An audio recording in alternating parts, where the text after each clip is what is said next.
Traditional African music includes song and dance that have been performed over a period of time, down generations, as a form of worship, ritual and entertainment.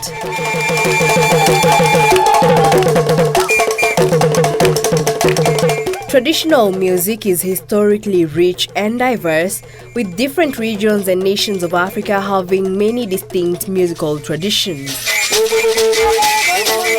In the past, traditional music was mostly passed down orally, accompanied by instruments and costumes which played an important role in traditional dances.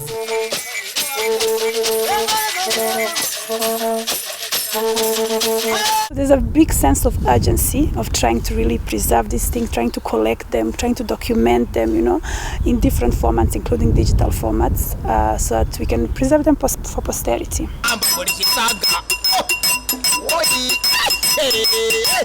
In Kenya, traditional music can be categorized into groups such as lullabies, initiation, children's songs, marriage and burial dirges, hero praises, preparing the land, planting and harvesting, criticism and condemnation, among others.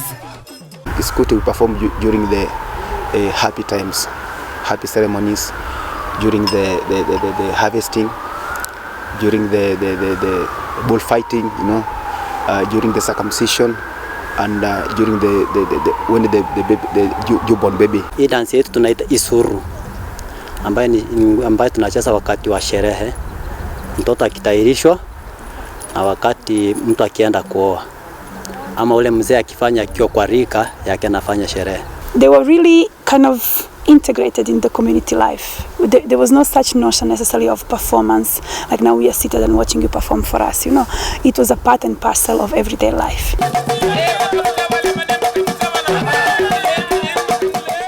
Cindimba was played by the Makonde community for entertainment. Yeah, it's kama freestyle lakini ya kihome. Nafikiri umeona hapo kuna mchanganyiko, kuna pale pia freestyle waliingia hivyo na kujibamba. While Mapiko was played during circumcision. Na dance imetoka hapa tunacheza during harvesting. That's why umeniona niko na hiyo tail na fagio, so tunatangeza mazingira tukiharvest mani yetu. Na pia vile hiyo mask tuna dance during ceremonies zenye circumcisions.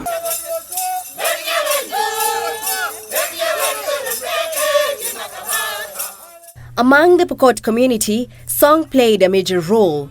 Pokot's ceremonial song, known as Waralochwa, was sung after a successful raid or a bumper harvest. Dancers wore masks and carried shields, swords and other objects to enhance music and communicate to both the living and their ancestors. The Pokot dance that we have been performing is all about the social gatherings.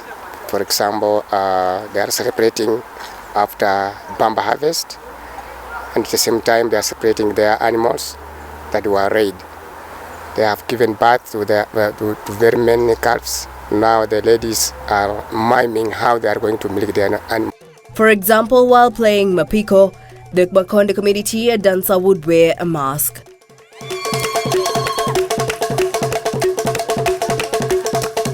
Wakipigwa ngoma, they have to come na wanitoe kitu kwa kichwa. Shelewa, mtu akitoonekana sasa huyu katika wale waliingia hapo huyu kidogo anakuwa ni jasiri. A variety of traditional musical instruments were frequently used, including percussion instruments, especially drums. In some instances, some communities preferred to exclude musical instruments, for instance, the Agikuyu community. Kikuyu sana hawajatumia hizo drums ama vitu zingine, but walikuwa wanatumia the kigamba. Ndiposa unaona wanaume, it was for the men only, wanafunga kwa mguu. Sasa hiyo ndio drum yao, na ndio inawapatia the beats, inawapatia the step. There were also varieties of wind and stringed instruments, ranging from the simple mouth blow to more complex varieties of harps, flutes and lyres.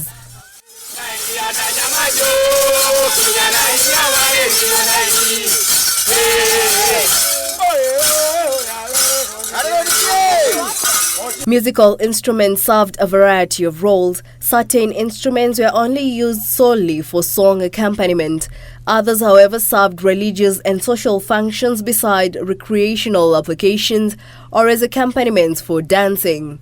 Among certain ethnic groups, there were restrictions as to the age, sex, or social status of the persons who played the instruments. Zenye mimi nilikuwa naimba nazo inaitwa ibirandi, ambayo mwanaume anachezea nazo, na ile pembe ilikuwa nasikia ikilia tunaita irongwe. Hiyo wakati ukiwa sherehe mahali tunapulisha, ama kwa wakati kwenda kupigana kwa vita.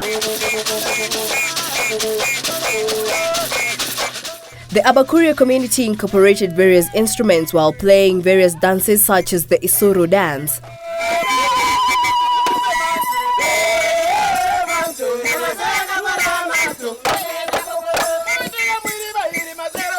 Ni viatu ambavyo tulikuwa tunatumia zamani. Ndio hizo ndio vilikuwa viatu ya Wakuria tulikuwa tunafaa. Hiyo umeona kikongo hapo inaitwa umutiambo. Kuna wimbo umesikia inaitwa manto. Ni wakati mzee alienda kutafuta msichana wake, akakasirika akaanza kukonga, ndio tunaita amasoya gabora. Yaani alienda akakosa ng'ombe, akaanza kukonga hizo viatu. Kwamba mzee alikuwa na hasira. Ndio tunaimba inaitwa amasoya gabora. Other communities had various musical instruments that they used in their dances. You find some communities have still preserved more of their rituals and hence more of their traditional music and dances, while in others it has been lost almost entirely. I think that has to do with so many different factors, including with political history of some of the communities, you know, and how they got urbanized and how they migrated. Reporting for My Culture, I'm Jackie Wambiru.